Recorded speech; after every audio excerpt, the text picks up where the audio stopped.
Team Explore. So our two speakers are Jean-Philippe Richard-Charman and Ayaz bin Sabir from Henley Business School, and they have a fantastic presentation coming up. Please give them and all of our student teams a very warm, loud welcome. Please welcome Team Explore.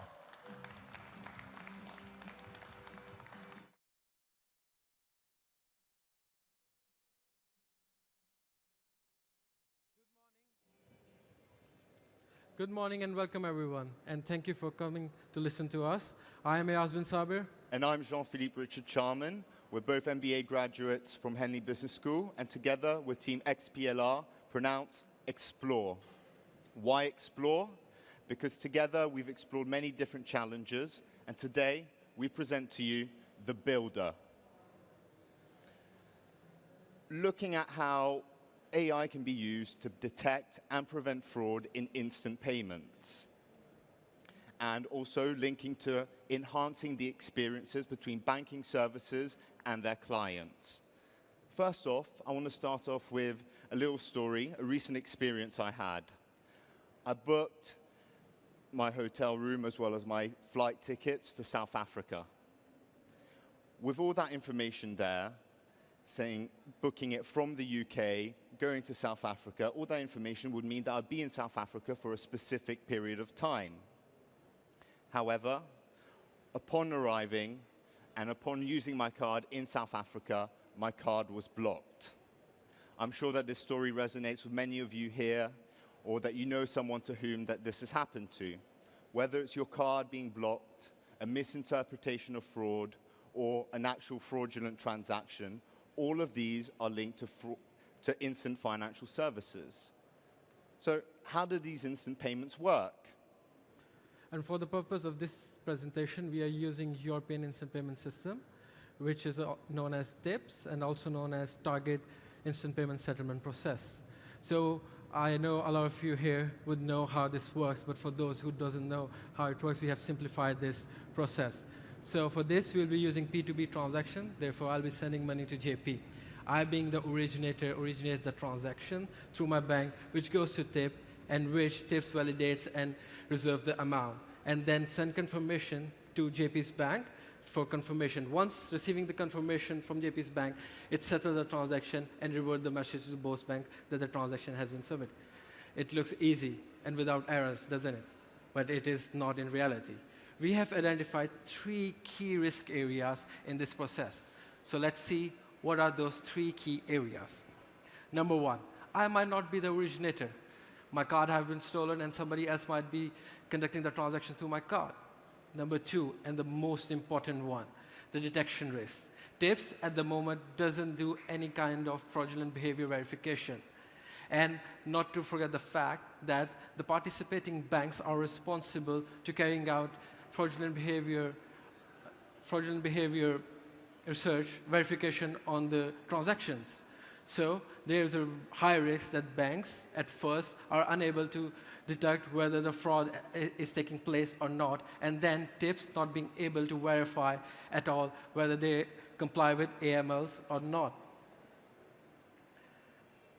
Moving further to that, there is a third risk that is not very common, but happens sometimes, because that the transaction is not sent to the right beneficiary. So what does this result in? This results in security issues. So the number 1 reason why customers abandon a transaction is due to lack of visible security. This security is closely linked to the trust between banking services and their clients. Should the trust be affected in a negative way, this can potentially result in losses occurring on both sides. These are the 3 main themes we've identified, which are all interlinked to one another. From a recent global study undertaken by KPMG, we've seen that over 50% of their respondents experience an increase in fraud value and fraud volume. With all this being said, there's a clear need for more security. And this is exactly what we propose with the Builder. So what does the Builder do? It builds profiles, recognizing and learning from individuals' purchasing decisions, gathering data that the banks hold on users. incorporating that data with Google, Amazon, and other industry companies which holds a large amount of data on the user. Then using that data with behavior analytics and network analytics to form individual profiles, neural networks, to confine boundaries. Then transactions are checked against those boundaries, whether they are fraudulent or original, or confined within the daily norms of an individual profile. If it does not, there is a manual review generated directly to the users through the bank. And if the user seems that the transaction is original, they press yes. And if they seem like the transaction is fraudulent or they have not conducted that transaction, they abort the transaction, and investigation is open at both tips and the bank level. So this being one layer of security, how does this become multi-layered? We use blockchain for traceability, visibility of security, and to match the fast speed of instant payments. Further to that, in P2P, we would use biometric verification to add additional layer of security on top of that. So this creates an ecosystem to help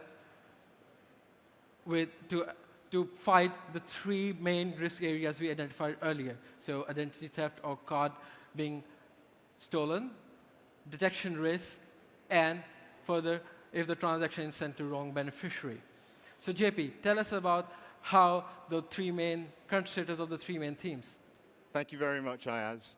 So with regards to security, trust, and loss, based on academic research and the perceptions of the current state of instant payment services, as well as taking into consideration the fact that banking services are constantly improving their security measures, we've ranked security, trust, and loss as shown behind us.